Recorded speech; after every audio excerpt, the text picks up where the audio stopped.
This truck needs another repair, and mechanically, that may be the easy part. Find the problem, figure out what it takes to fix it, get a number. But once you've owned a truck long enough, there's a second question that gets harder every time another bill shows up. Is this thing still worth fixing? And you can't answer that by looking at this repair alone. You can't answer it just by looking at the mileage.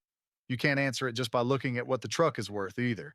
Because the real question isn't simply how much this repair costs, it's what you're buying with that money. Are you putting money into a truck that still has useful, reliable life left in it? Or are you paying to solve one problem while three more are getting closer behind it? That's the decision we're trying to make. And the first thing I'd look at is something that gets overlooked all the time. A repair bill is not automatically money wasted on an old truck. Think about two identical repair bills. Same amount, same problem. Truck number one has been maintained, the major systems are in decent shape. There isn't a growing list of other problems, and this repair gets it back to doing exactly what the owner needs it to do. Truck number two needs the same repair, but it's also got other known issues. Maintenance has been piling up, reliability is becoming questionable, and every time one thing gets fixed, something else seems to move to the front of the line. Same repair bill, completely different decision. That's why I wouldn't start by asking, is this repair expensive? I'd start by asking, what kind of truck am I putting this money into? Mileage matters here, but mileage by itself doesn't make the decision. A higher mileage truck with a good maintenance history and known condition can be a very different ownership proposition from a lower mileage truck that's been neglected. Age matters too. But again, age isn't a verdict. What matters is what that age has done to the truck as a whole. What's the condition of the powertrain, the transmission, cooling system, suspension, steering, brakes, electrical system, body and frame? What maintenance is coming? And which problems are isolated repairs versus signs that several parts of the truck are reaching the point where they're going to need attention? That's where the decision starts changing. Because there's a major difference between repairing an old truck and continuously restoring one system at a time without ever making the truck dependable again.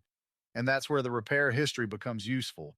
Not because there's some magic amount where you've officially spent too much. There isn't. Money you've already spent is gone. You don't get it back by fixing the truck again, and you don't get it back by selling the truck tomorrow. So saying, I've already put this much into it, I have to keep going, can get you into trouble. But the opposite can be just as misleading. I've already spent this much, so I'm done. That doesn't tell you whether the next repair makes sense either. The useful part of the repair history is what it tells you about the truck now.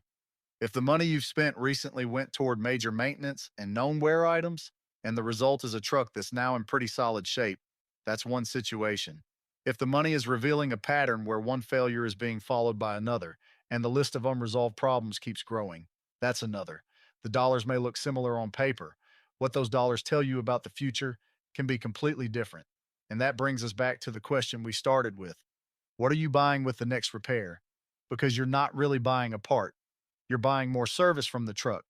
If a repair gives you another stretch of useful ownership from a vehicle you know, that can have real value. If it only gets you past today's problem while leaving several expensive uncertainties immediately behind it, the same repair becomes harder to justify. But there's another side to this that gets ignored whenever somebody says, just get rid of it and buy another truck. Okay, replace it with what? Because walking away from this repair doesn't make the cost of owning a truck disappear. It just moves the money somewhere else. If you replace this truck, there's the cost of the replacement itself. Maybe that's cash. Maybe it's a monthly payment, potentially taxes and fees. Insurance can change. And if you're buying another used truck, you're trading a vehicle whose history you know for one whose history you may not know nearly as well. That doesn't mean replacing the truck is a bad decision. Sometimes it's clearly the better one. But replacement has to be treated as a real alternative with real costs, not as the imaginary option where nothing ever breaks again. And this is where vehicle value can fool you too. Let's say somebody looks at an older truck and says, why would you put that much money into something that's only worth this much? It sounds logical. Sometimes it is. But market value and usefulness aren't exactly the same thing. If you own a truck that's paid for, does what you need, and you know exactly what has and hasn't been done to it, replacing that function may cost considerably more than the truck's resale value. On the other hand, that doesn't mean you should keep repairing it forever just because replacement is expensive. If reliability has become important enough, if downtime is costing you, if major problems are beginning to overlap, or if the truck no longer does what you need it to do, then the ownership equation has changed. And notice what's happening here. We still haven't found one number that tells us whether to fix the truck. That's the point. The repair cost matters. The truck's value matters. Mileage matters. Age matters. Repair history matters. Condition matters. What might be coming next matters. And the cost of replacing it matters. But none of those variables gets to make the decision by itself.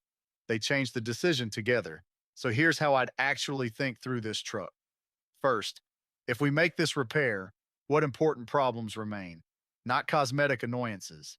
Not every little thing an old truck could theoretically need someday. Problems that could realistically affect reliability, safety, or the ability to keep using the truck the way it's being used now. If the answer is basically, we fix this, and we're back to a fundamentally solid truck, that's a strong argument for repairing it. If the answer is, we fix this, but we still have several major issues waiting behind it, that's a very different picture. Second, what does the recent repair history tell us? Have we been catching up on predictable maintenance and wear? Or are we seeing an accelerating pattern of failures? Those aren't the same thing. Replacing worn components on an aging truck doesn't automatically mean the truck is dying, but a growing collection of expensive problems can tell you that you're no longer evaluating one repair at a time. You're evaluating the condition of the entire vehicle. Third, how important is reliability? For somebody with another vehicle available, occasional downtime might be annoying. For somebody who needs this truck every day for work, towing, hauling, or transportation, that same downtime can become part of the cost. The cheapest vehicle to own on paper isn't necessarily the cheapest vehicle to depend on. And fourth, what does the realistic replacement look like? Not the dream replacement, not the brand new truck you'd buy if money didn't matter. What would you actually buy if this truck were gone tomorrow? What would that cost? What condition would it likely be in? Would you be financing it? And how much uncertainty would you be buying along with it? Now you finally have something worth comparing, not repair bill versus truck value, but cost and risk of continuing with this truck versus cost and risk of replacing it. That's a much harder question, but it's also a much more useful one because sometimes the old truck wins. A repair can look painful in isolation and still be the cheapest way to keep a capable vehicle on the road. And sometimes the opposite happens. A repair can look completely reasonable by itself. But once you zoom out and see the condition of the rest of the truck, it becomes obvious that the bill isn't really buying much confidence. That's the line I'm looking for, not the moment when the truck becomes old, not a certain number on the odometer, not when the repair reaches some percentage of the truck's value.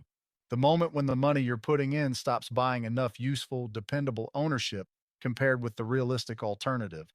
That's when one more repair starts becoming the wrong question. Because at that point, you're not deciding whether one component deserves to be fixed. You're deciding whether the truck as a whole still deserves the next dollar. And that's ultimately how I'd answer the question in the title. A truck is still worth fixing when the repair solves a meaningful problem in a vehicle that still has enough overall condition, usefulness, and expected service left to justify the money, especially when the realistic cost of replacing that function is higher. It starts becoming much harder to justify when the repair only removes today's problem from a growing list, reliability keeps deteriorating, and the money required to continue owning it is no longer buying enough confidence or useful life in return. That's why two owners can have the same truck, the same mileage, even the same repair bill, and rationally make opposite decisions. The bill isn't the decision, the truck around it is.